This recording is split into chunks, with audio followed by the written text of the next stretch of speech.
लक्ष 11 लक्ष योनी कीर्तनामध्ये घ्याव्या 10 लक्ष भोगाव्या पक्षांमध्ये 30 लक्ष योनी पशुचरी घरी मानवा भीतरी 4 लक्षी।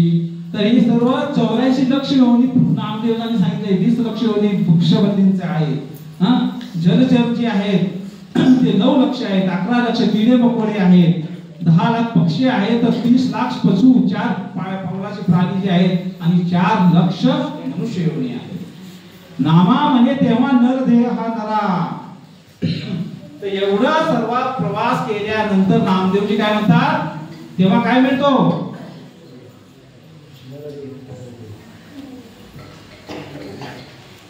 तर त्याला तेव्हा नरदेह आणि पुढे 5 सुंदर म्हणतात नामदेवजी पहा। शेवटली पाळी तेव्हा मनुष्य जन्म। शेवटली पाळी शेवटच्या योनीमध्ये फेरा पूर्ण झाला, आता शेवटचं केलं तेव्हा नर मनुष्य जन्म, आता मनुष्य जन्म मिळाला। म्हणजे आपण सर्वजण अनेक योनीमध्ये अनेक ठिकाणी भटकंती करून अनादी काळापासून या भौतिक जगामध्ये फिरत फिरत हा नरदेह प्राप्त झाला। चुकलिया वर्म फेरा पडे। जर आता चुकला तर काय होणार आहे? काय होणार आहे? फेरा हा शब्द महत्वाचा आहे। फेरा पडे, पुन्हा फेरा पडणार आहे। पुनरपि जननम पुनरपि मरणम पुनरपि जननी जठरे शयनम। फेरा म्हणजे आपण या सर्कलच्या टॉप पोस्ट वरती उभं येऊन थांबलेला आहे। नरदेह प्राप्त झालेला आहे, देवता दुर्लभ मनुष्य देह प्राप्त झालाय। हा जर नरदेह चुकला काय होणार आहे? फेरा पडे, पुन्हा त्याच गतीला जाणार आहोत। एक जन्मी ओळखी करा आत्मराम संसार सुगम भोगू नका। अरे या एका जन्मामध्ये त्या आत्माराम पांडुरंगाला जाणून घ्या। संसार सुगम भोगू नका, संसारामध्ये मग्न होऊन राहू नका, संसाराचा भोग घेण्यामध्ये आसक्त होऊ नका। हा एक देह मिळालेला आहे, या एका देहामध्येच काय करा? भगवत प्राप्ती करायचा विचार करा। संसारी असावे असुनी नसावे, कीर्तन करावे वेळोवेळा। ज्या ज्या वेळेला संसार मध्ये असताना तुम्हाला वेळ मिळेल, कधी मिळेल? कधी पण वेळ मिळेल त्या वेळेला रामकृष्ण हरी म्हणा। सोपा आहे का अवघड आहे? ज्या वेळेला तुम्हाला वेळ मिळेल, उठता बसता खाता पिता हसता नाचता गाता हरी हरी म्हणा, असं वळण राहावा म्हणतात। नामा म्हणे वितो भक्तीची द्वारी, घेऊन या करी सुदर्शन। जिथं भक्ती आहे भगवान नामदेवजी म्हणतात भगवद्गीता आहे, त्याचं सुदर्शन तुम्हाला देतात। तर हे मनुष्य जन्म अत्यंत दुर्लभ आहे आणि तो आपल्याला अनेक कष्टानंतर, अनेक दुःखानंतर, अनेक वर्षानंतर म्हणजे 2 करोड 25 कोटी है ना, 2 कोटी 25 लाख वर्षानंतर आपल्याला हा मनुष्य देह मिळालेला आहे। साधारण आहे का 2 कोटी म्हणजे काय? किती मोठं झालं कालावधी, अनादी काळापासून। तर असा हा जन्म जर मिळालेला आपण वाया घालवला तर सर्वात मोठा मूर्ख कोण? कोण कोण? लाजू नका, आपणच आहे। कारण मिळालेली संधी घालवली आपण वाया, आहे ना। एखादा म्हणून मला माहितच नाही हो, चूक कोणाची माहित नाही। कोणाची चूक आहे? आपलीच आहे, कारण आपण माहित करून घेतलं पाहिजे। तर एखाद्या व्यक्तीला हा मनुष्य देह कसा मिळतो? तर तसं आपण पाहिलं की ज्या वेळेला गर्भधान संस्कार होतो, काय होतो? तर 16 संस्कार जे आहे त्यामध्ये पहिला संस्कार आहे काय? गर्भाधान संस्कार। विवाह झाल्यानंतर जो गर्भाधान संस्कार आहे त्यामध्ये पती पत्नी ज्या वेळेला पुत्र प्राप्तीच्या उद्देशाने एकत्र येतात त्यावेळेला त्यांच्या मनामध्ये असणारे विचार, त्यांच्या भावनामध्ये असणारे जे इच्छाशक्ती आहे त्याद्वारे तो पती पत्नी त्या जीवात्म्याला आकृष्ट करतात। कुणाला? जो वर ब्रह्मांडामध्ये आहे। आपल्या घरामध्ये कोणी जन्म घ्यावा हे कोण ठरवू शकतं? माता पिता। पती पत्नी, माझ्या घरी कोण जन्माला यावा, भक्त यावा अभक्त यावा, दुराचारी चांगला कोण यावा, हे पूर्णतः आपल्यावर बरंच बहुतांशी माता पितावर अवलंबून आहे. ज्या वेळेला माता पिता भक्त आहेत आणि ते एक पवित्र उद्दिष्टाने एकत्र येत आहेत की आम्हाला एक संतती पाहिजे आणि अशी संतती पाहिजे जी कशी असेल, भक्त असेल, त्यावेळेला त्याला म्हणतात गर्भाधान संस्कार. आणि आपलं शास्त्र एवढं सुंदर त्या सांगतं की कशा प्रकारे वेगवेगळ्या काळामध्ये समागम झाल्यानंतर कोणत्या कोणत्या प्रकारचे पुत्र किंवा पुत्री प्राप्त होते. तर हा वेगळा विषय आहे, तर त्याच्यावर आपण आज चर्चा करत नाही ना. तर हा जीवात्मा जेव्हा इथे येतो, एक एक कोटी कोटी फेरा करू. आता किती टक्के पाप राहिले? 5%. हा, तर ते 5% पाप घेऊन येतो. आणि मग कधी कधी आपल्याला अशी बाळ दिसतात का? जन्मांध अंध आहे, पांगळा आहे, मंदबुद्धी आहे. आणि लोक म्हणतात काय देवाला कळतं का, काय त्या निष्पाप जीवाचा चूक आहे की त्याला असलंच जन्म दिले. दोषारोपण कोणावर करतात? भगवंतावर करतात. देवाला कळत नाही म्हणतात, परंतु पाठचं त्याचं जीवन कुणाला माहिती आहे? फक्त देवालाच माहिती आहे. तो पण विसरून गेलेला असतो. तर हे जे अपंगत्व येते, हे जी बाकीच्या जी आपल्या जीवनामध्ये गोष्टी घडतात, त्याचं कारण काय आहे? आपले 5% कर्म. आता शेवटच्या भागामध्ये पाहणार आहे आपण. फार महत्वाचा हे समजून घ्या. कर्म म्हणजे कसे? आपल्याला हे 5% जर कर्म येतात तर कसे येतात बघा. थोडक्यामध्ये पाहिलं तर 3 प्रकारचे कर्म आहेत. किती? संचित, प्रारब्ध आणि क्रियामान. संचित कर्म म्हणजे काय? संचित कर्म म्हणजे बघा काय, टोटल कर्म. आपण मागच्या आजपर्यंत जेवढे काय कर्म केले, पाप असो पुण्य असो, त्याला म्हणतात संचित. म्हणजे का आठवलं कुठलं? जसं आपण एक जीवन आहे आपलं, हे वयाच्या 50 वर्षापर्यंत जेवढं मी कमवलं टोटल ते किती आहे? संचित आहे माझं. Bank balance, total bank balance, त्याला म्हणतात संचित कर्म. म्हणजे आयुष्यभरामध्ये मागच्या जीवनामध्ये जेवढे कर्म केले सगळं मी घेऊन आलो. आता प्रारब्ध मध्ये होतं काय? फिक्स असतं कर्म. म्हणजे या जन्मामध्ये मी आल्यानंतर भगवंत म्हणाले की या जन्मामध्ये तुला एवढे बेकार कर्म केले तू की सगळे काय भोगू शकत नाही. 100 वर्षाच्या आयुष्यामध्ये तुला किती दुःख द्यायचं, तर तुला मी 100 कोटी रुपये तुझे म्हणजे 100 कोटी कर्म आहेत पाप कर्म, त्यातले 10 कोटी कर्म या जन्मामध्ये भोगावं. किती? 10 कोटी. मग त्याला म्हणतात प्रारब्ध. म्हणून आपण प्रारब्ध आहे, बदलत नाही. काही केलं तरी ते येणारच. कुठं आले ते? मागच्या जन्मातून आलेले. म्हणजे हे फिक्स आहे, आपल्याला भोगावंच लागणार. आणि हे भोगून झाल्यानंतर 10 कोटी 90 कोटी वाट बघतात पुढच्या जन्मासाठी. कुठल्या जन्मासाठी? 100 कोटी पैकी 10 कोटी आपल्याला या जन्मामध्ये मिळालं, ते प्रारब्ध. काय आहे? बस समजून घ्या, फार सोपं आहे. आणि समजलं तर मग कर्म करायला तुम्ही सावध व्हा. आपल्याकडे 100 कोटीचं कर्ज आहे, कर्म आहे, अनेक जन्मांचं टोटल सगळं मिळून आजपर्यंत आपण जेवढे कमवलं तेवढं किती आहे? 100 कोटी. त्यातले 10 कोट घेऊन या जन्मात आलो, ते आहे प्रारब्ध. भोगावंच लागणार, काही सुटका नाही.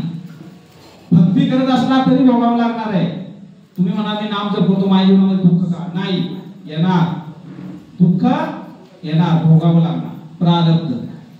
तिसरं फार महत्वाचं आहे, क्रियामान. आता हे भोगत असताना मी नवीन काय तयार करतोय? प्लस करतोय का, जोडतोय का मायनस पण करतोय? क्रियामान. हे जे कर्म आहेत हे ठरवतं की 100 कोटी मध्ये वाढ होणार आहे का 100 कोटी कमी होणार आहे, आणि त्याच्यावर पुढच्या जन्म. आणि म्हणूनच कोटी कोटी फेरी घ्यावे लागतात. दुर्लभ आहे का नाही मनुष्य देह? आता हा मनुष्य देह प्राप्त झाला आणि यामध्ये तुम्ही क्रियामान कर्माद्वारे अनेक पाप संचित केले, होणार काय आहे? 100 कोटी मध्ये भर होणार आणि आपले अनेक जन्म अनेक पुढे वाढणार. काय करायचं? मोठं प्रॉब्लेम. मग गरुड फार घाबरले. म्हणजे काय करायचे? भगवान म्हणजे 0 बॅलन्स करा. काय करा? नील जर झालं, ना पाप ना पुण्य, ना पाप ना पुण्य जर झालं तर आपला सुटका होईल. किती जणांना अकाउंट नील करायचे? ज्याला करायचे त्याला म्हणतात नरक मुक्ती. आणि शेवटचा टप्पा आपला आहे. 2 मिनिटात संपवणार नाही का पुढच्या वेळेला बघायचं? ठीक आहे, बघून टाकू. पुढच्या वेळेला पण कोण राहिलं नाही खातं तर आपल्या आक्षेप याचा प्रोमिस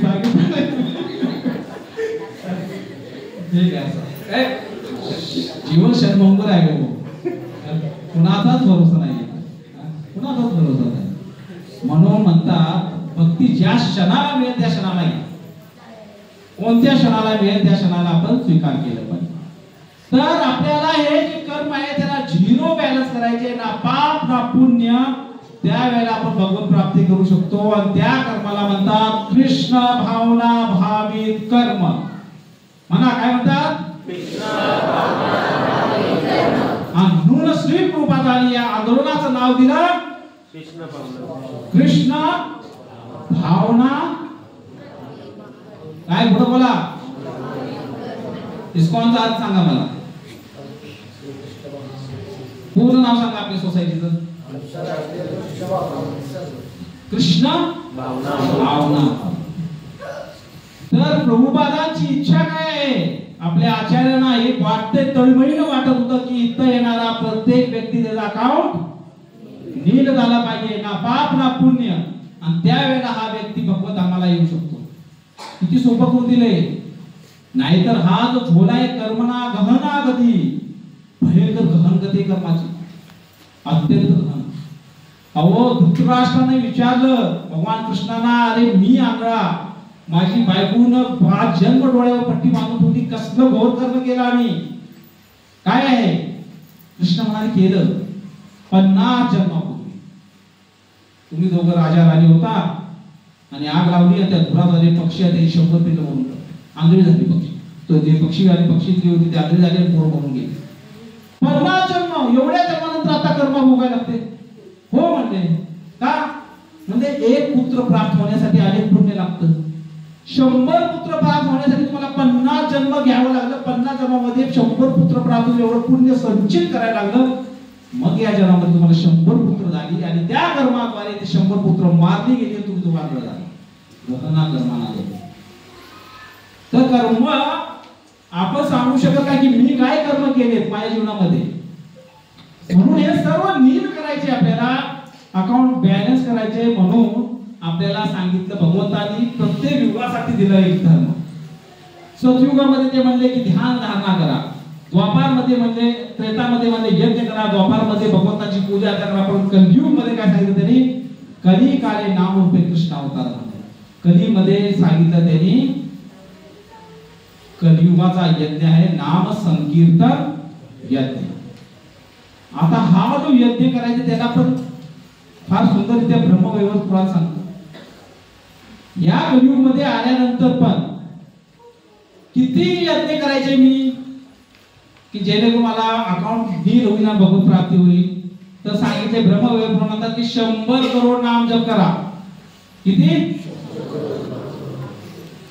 ऐका तयारी. अहो 100 करोड नाम जप करायची तयारी आहे का? तपस्या नाही करायची, जंगलात नाही जायचं, एका पायावर उभं नाही राहायचं, खायचं पिणं काय सोडायचं नाही, काही करायचं नाही. काय करायचे? फक्त हरिमुखे म्हणा, हरिमुखे म्हणा. 100 करोड नाम जप कसा होणार? अहो याची पण सोय करून ठेवली होती पण आपल्याला समजत नाही. आपल्या आचार्यांनी बघा, आपले आचार्य सांगतात रोज 16 माळा प्रभुपादांनी दिल्या. किती? रोज 16 माळा जप केला. एका माळामध्ये 108 मणी, तर 1728 नाम जप एका माळा केले होतो. किती? आपण जो जप करतो ते किती अक्षरी मंत्र आहे? 16 अक्षरी आहे का नाही? 16 अक्षरी मंत्र आहे. तर 1728 जप एक माळ केल्यानंतर होतो नाम जप. तर 16 माळा केल्यानंतर आपण एका दिवसाला 27,648 नाम जप करतो. किती? एका दिवसाला 27,000.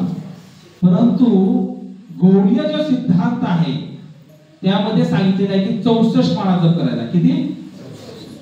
जर एखाद्याला 64 माळा जप केला, किती माळा? 64 माळा जप केला तर त्याचा नाम जप किती होणार आहे? 1,10,592. 1 लाख नाम जप होतो.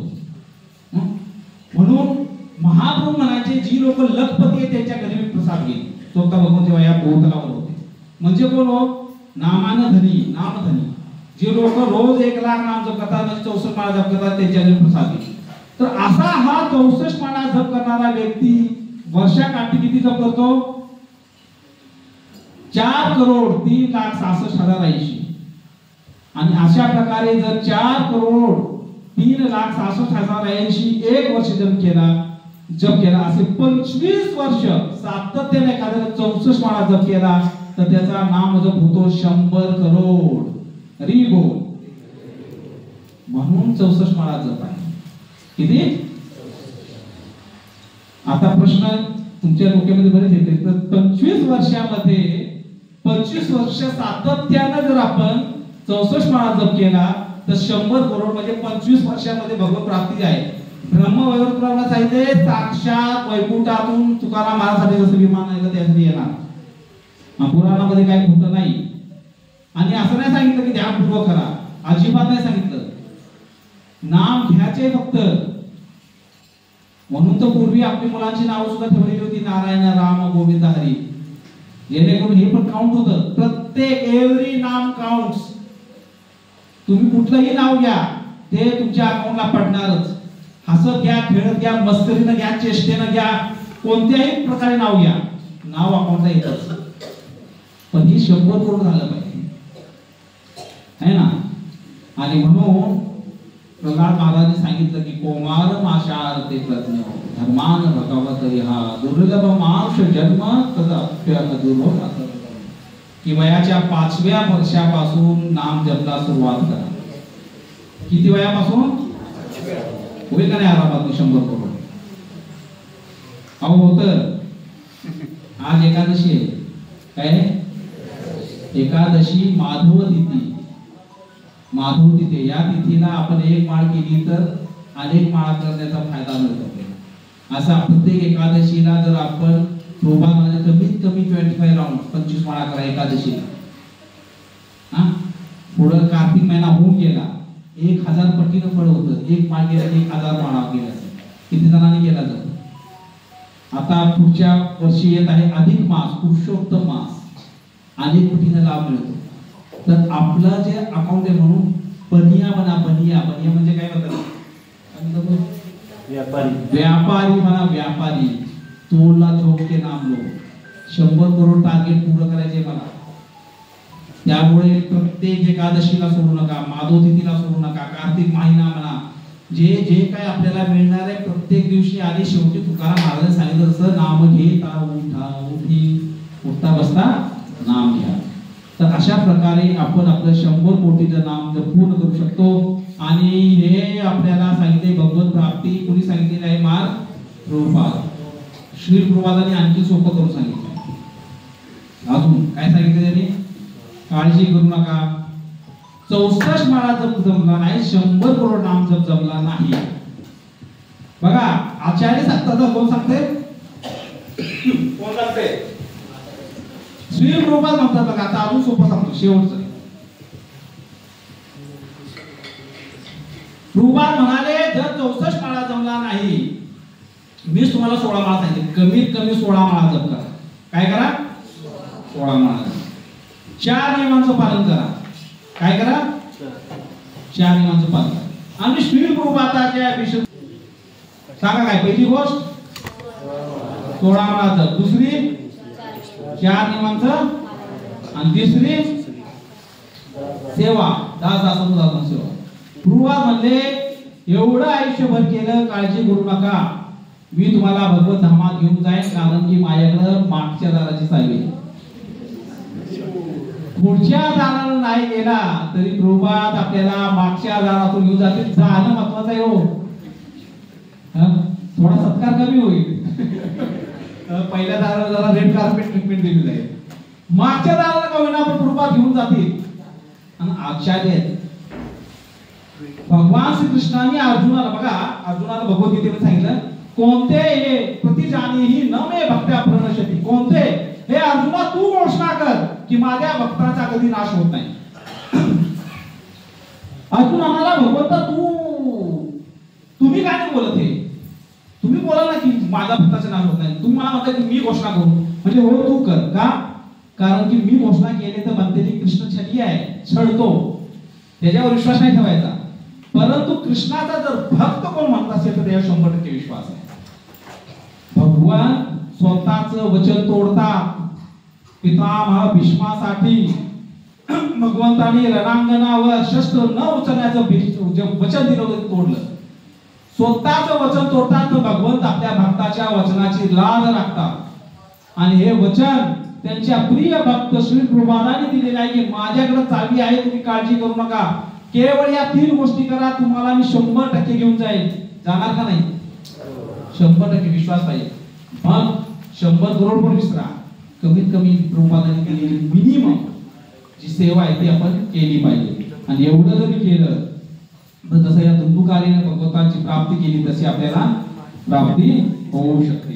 तर हा भव सागर आहे. गरुड पुराणामध्ये गरुडजींनी अनेक प्रश्न जे विचारले त्याचा एकमेव उद्देश काय होता, या भवसागरातून प्रत्येक जीवाची सुटका व्हावी. हे गोविंद, हे नारायण, हे मुकुंद, तुम्ही आम्हा प्रत्येकाला यातून बाहेर काढा आणि आम्हाला तुमच्या धामामध्ये घेऊन चला. आता आणखीन एक फार सुंदर गोष्ट आहे पहा. वराह पुराणामध्ये म्हणतात जर एखाद्या व्यक्ती अत्यंत बिकट परिस्थितीमध्ये भगवंत स्मरण करू शकत नाही, परंतु जर त्यानं आयुष्यभर भगवत रूपाने दिलेल्या गोष्टीचं पालन केले आहे, भगवंत अहम स्मरामी बदभक्ता नयामी परमाम गती. जर माझा भक्त अंत्य नारायण स्मृती झाली पाहिजे, ही मान्य आहे सगळ्यांना, ज्याला स्मृतीवर त्याला भगवत म्हणतात.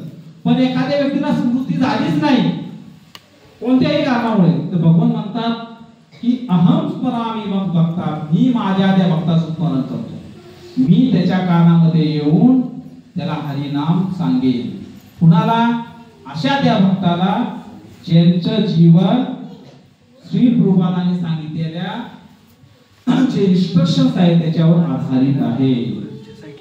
जर असं असेल तर मग आपण सर्वांसाठी बघा, a person acting for Krishna or in Krishna consciousness under proper guidance and without attachment to the result of the work is certainly making progress towards the supreme goal of life.